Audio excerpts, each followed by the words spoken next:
안녕하세요. 애아빠의 이중생활입니다. 오늘은 미국에서 생활비가 얼마나 드는지 한번 훑어보도록 하겠습니다. 물론 사람마다 이제 처한 환경이 다르니까 저의 경우는 참고만 하여 주시면 좋겠습니다. 맨날 지하에서만 촬영을 하다가 오늘은 햇살이 좋아서 1층의 창가 옆에서 지금 촬영을 해보고 있습니다.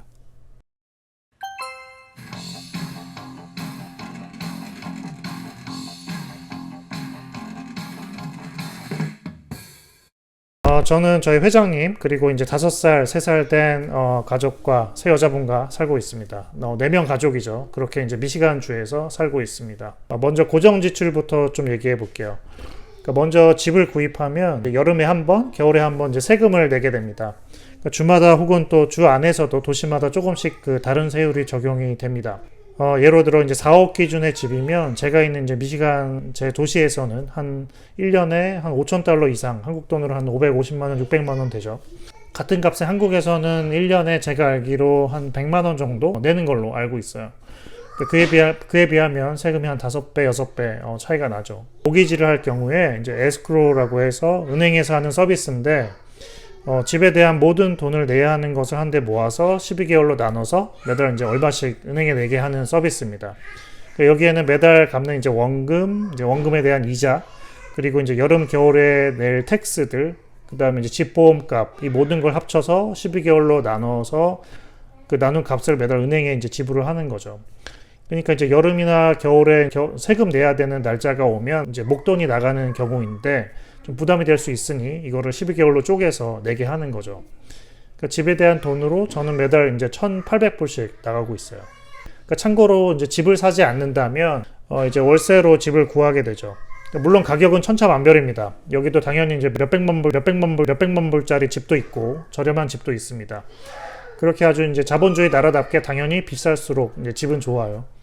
그러니까 싸면 싼 대로 이유를 어렵지 않게 찾을 수 있고 비싸면 비싼 대로 이유가 있는 거죠. 여기도 학군이 상당히 중요한 집값을 구성하는 요소로 알고 있습니다. 그러니까 저는 저에 대한 경험만 있으니까 이제 저를 기준으로 얘기해 볼게요. 그러니까 저희 경우 이제 4명 구성하는 가족이고 애들 크는 것까지 생각해서 방은 한 4개 정도, 그리고 기왕이면 한국에서 아파트 생활만 해봤으니까 이제 그만하고 싶었고 이제 마당이 좀 넓은 집을 구하고 싶었습니다. 그러니까 이제 진로닷컴을 가보면 뭐 다 나옵니다. 근데 한국에서도 이 사이트가 열리는지는 잘 모르겠어요.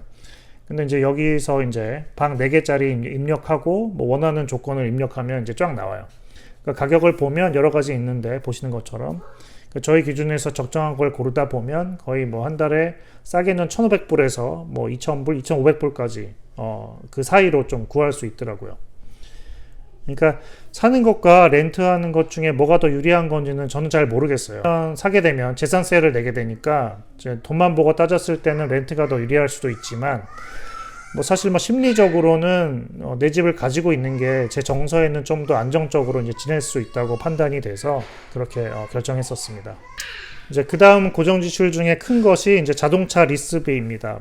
대중교통이 거의 없어서 뭐 우버가 있긴 하지만 급할 때 이제 매번 우버를 부르는 것도 조금 불안하고 이제 리스를 했습니다.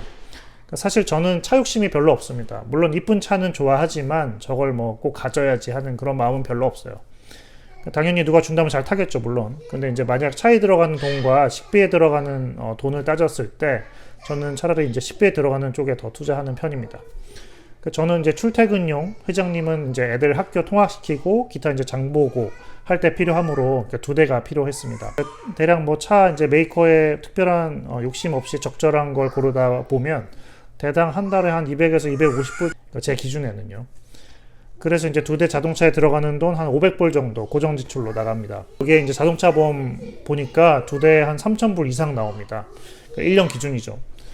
미시간 자동차 보험이 아주 비싼 주 중에 하나라고 하네요.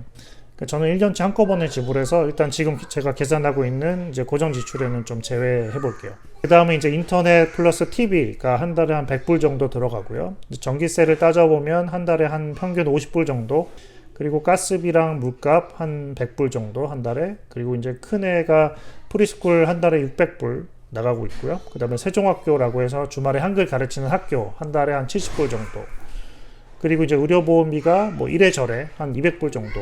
뭐 그 외에 와이프 핸드폰비 한 달에 50불, 음악 스트리밍 그 서비스 15불, 그리고 한국 방송 보는 사이트 7불 그래픽 프로그램들 한 달에 한 45불씩 내는 게 있습니다. 자동차 기름비도 제 차만 한 달 따지면 120불 정도 나가네요. 그리고 저는 이제 점심을 주로 사 먹는데 뭐 커피와 함께 한번 먹는데 하루에 한 15불 정도 계산하면 한 달에 한 300불 정도 나가더라고요.